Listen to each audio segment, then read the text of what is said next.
소방대원들이 급하게 진화 작업을 벌이고 있고 부상자들을 구조해 긴급 이송하고 있습니다. 지난 13일 밤 우크라이나 수도 키이우와 제2도시인 하르키우에 러시아 미사일 20여 발이 집중적으로 떨어졌습니다. 이 공습으로 지금까지 4명이 숨지고 6명이 다쳤고 남부와 중부의 다른 도시에도 공습이 이어져 부상자가 속출했습니다. 특히 민간 에너지 시설에 대한 러시아 공격이 집중되면서 최저기온 영하 20도 이하인 혹한의 날씨에 난방이 중단되는 지역이 늘어나고 있습니다. 키이우는 지난 9일 이후 주거지 최대 70%가 정전 상태에 빠지기도 했습니다. Це у нас 4 повні дні не було опалення в будинку. У нас дуже сильно все попромерзало. Зараз дуже важко запускається система. 우크라이나의 반격도 이어지고 있습니다. 러시아는 벨고로드 지역에 우크라이나 드론 공격으로 1명이 숨지고 여러 명이 다쳤고 러시아 남부 로스토프주의 주거지와 산업시설도 우크라이나의 공격을 받았다고 밝혔습니다.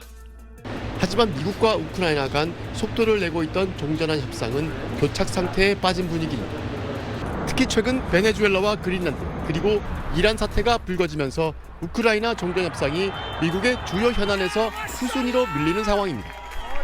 러시아는 베네수엘라와 이란이 러시아의 우방 국가였던 만큼 미국 개입을 강하게 비판하면서 우크라이나 종전 협상이 점점 나빠지고 있다고 밝히기도 했습니다. 젤렌스키 우크라이나 대통령은 러시아 공격에 대응하기 위한 새로운 지원을 요구하고 나선 가운데 전쟁 발발 4주년을 한 달 남짓 남겨놓은 시점이지만 우크라이나 종전 해법 찾기는 오히려 더 꼬이고 있습니다. 파리에서 SBS 권영인입니다. 핀란드 수도 헬싱키 하카니에미 광장 한켠에는 지하로 통하는 입구가 있습니다. 터널 같은 길을 따라가면 지하 시설로는 조금 낯선 키즈 카페가 나옵니다. 한쪽 비상구를 열고 대피로를 따라가 보니 이번엔 체육관으로 연결됩니다. 일반 시설 같지만 유사시 2,000명을 수용할 수 있는 방공호입니다. 지하 30m 화강암 지대를 뚫고 만들어 핵 공격도 버틸 수 있습니다. 이 방공호 입구에는 이렇게 육중한 철제문이 설치가 되어 있습니다. 그리고 저기 보시면 똑같은 철제문이 이중으로 되어 있습니다. 수용 인원 4,000명의 주택가 이 방공호는 평상시엔 수영장으로 씁니다. Kyllä, ja nyt kun täällä on työskennellyt, niin tietää enemmän näitä paikkoja. Nythän meillä täällä on opetettu, että mitä kautta täältä pääsee pois hätätilanteessa, jos tulee tulipalo tai jotain. Niin. 방공호는 전국에 5만 개, 전체 인구의 85%가 대피할 수 있습니다. 또 국가비상식량청이 전 국민이 6개월 버틸 수 있는 식량 등을 비밀 창고에 비축하고 있습니다. 집집마다 비상물자를 준비해두기도 합니다. 철저한 대비는 역사적 아픔에서 비롯됐습니다. 러시아와 1340km의 국경을 맞댄 핀란드는 1939년 당시 소련의 침략으로 2만 6천 명이 숨지고 영토 10%를 빼앗겼습니다. Eihän se mitenkään mahdotonta ole. Se on semmoinen asia, joka väijyy taustalla. 이런 대비는 유럽 전체로 확산하고 있습니다. 유럽연합은 지난 3월 지정학적 긴장이 고조되고 있다며 모든 회원국 국민은 3일치 비상물자를 비축하라고 권고했고 독일은 올해 말까지 100만 명 수용 가능한 지하 벙커를 확보하기로 했습니다. 하지만 대비가 어려운 하이브리드 공격도 잦아지고 있습니다. 사이버 공격으로 선거 투개표가 마비되거나 해저 케이블 절단으로 통신 장애가 잇따르고 있습니다. 배후로는 러시아가 지목됩니다. Kyberuhkan taso on hieman korkealla.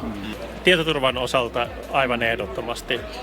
Eli sekä kansalliset että myöskin sitten EU-tasoiset.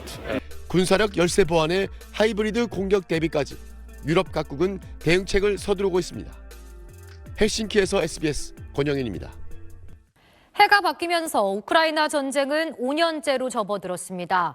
종전 협상이 진행되곤 있지만 러시아의 다음 표적이 될 수도 있다는 우려에 유럽 여러 나라가 긴장을 놓지 못하고 있습니다.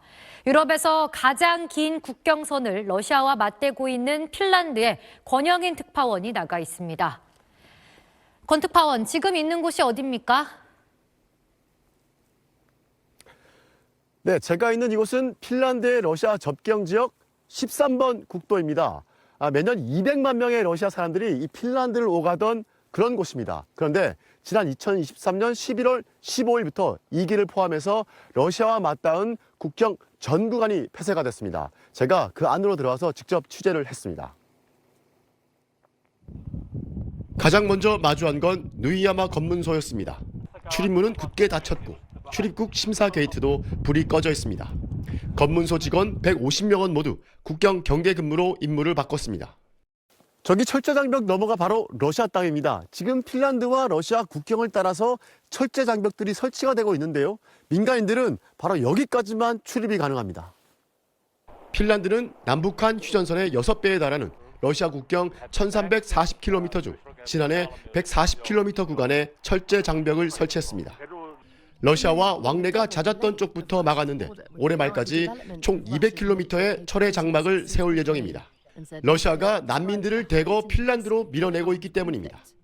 핀란드는 이를 사회 불안과 정치적 혼란을 노린 러시아의 계략으로 보고 있습니다. Tilanne ennen sitä oli rauhallinen, mutta sitten tämä välineellistetty maahantulo alkoi ja pikkuhiljaa määrät nousivat kymmenistä satoihin. 러시아로 이어지는 400개 이상의 물길과 국경지대 국제공항도 모두 폐쇄됐습니다. Joo, suoraan yli tonne siellä on Saimaan kanava jatkuu 30 kilometriä. Siellä on 안보 불안에 지역 경제는 큰 타격을 입었습니다. 러시아인들이 찾던 휴양도시 상가는 줄 폐업했고 실업률도 15%까지 치솟았습니다.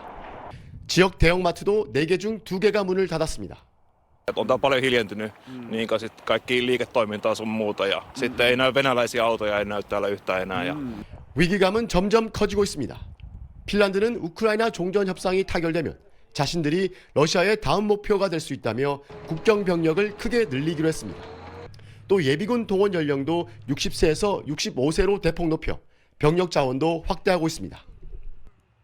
지금 이런 긴장 상황이 핀란드만의 문제가 아니라는 거죠.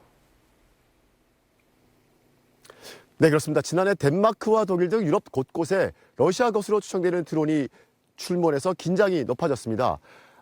러시아가 유럽 방공망을 시험하고 침략 준비를 하는 거라는 의심이 커지고 있는 그런 상태입니다. 이에 대비해서 라트비아, 독일, 프랑스가 모병제에서 징병제로 전환해 병력 확대에 나섰습니다. 그리고 또 독일은 2030년까지 국방비 1,000조 원을 쓰기로 했습니다. 우크라이나 전쟁 이후에도 유럽은 이 러시아 위협에 대비한 군비 증강이 불가피한 상황입니다. 지금까지 핀란드에서 전해드렸습니다. 러시아 국방부가 공개한 영상입니다. 숲에 격추된 드론과 러시아 군인의 모습이 담겼습니다. Тот редкий уникальный случай, когда мы имеем не разорвавшуюся боевую часть, начиненную фугасными элементами, массой 6 кг. 러시아 측은 지난달 28일 밤부터 29일 새벽 사이 우크라이나가 드론으로 푸틴 대통령 관절을 공격한 증거라고 주장했습니다. 앞서 러시아는 우크라이나가 푸틴 관절을 향해 91대의 드론을 보냈지만 모두 격추했다고 발표했습니다. 우크라이나는 관저 공격설은 거짓이라고 반박하고 있습니다. 우크라이나 외무부 대변인은 이번 영상에 대해서도 우습다는 반응을 보이면서 공격이 없었다는 것을 확신했다고 로이터는 전했습니다.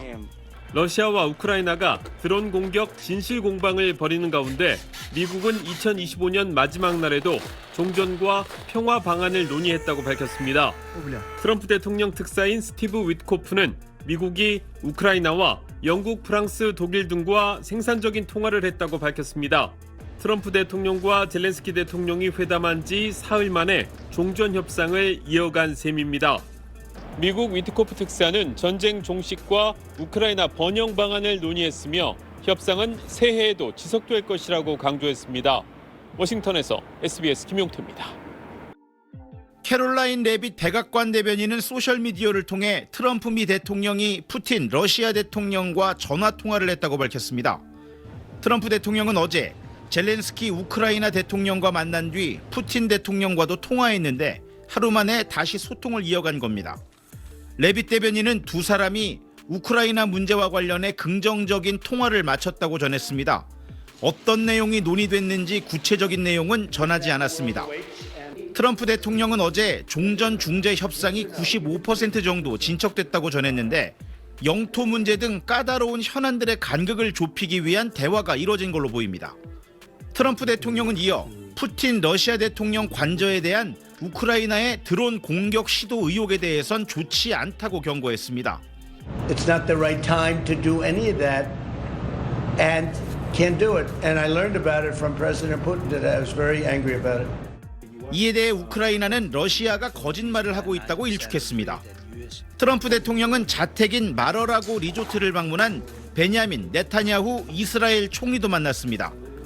지난 10월 휴전 이후 하마스의 무장 해제와 이스라엘의 철군 등을 약속한 가자 지구의 2단계 합의가 신속하게 추진되길 희망한다고 전했습니다.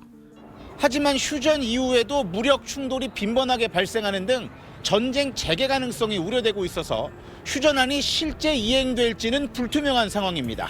워싱턴에서 SBS 이한석입니다.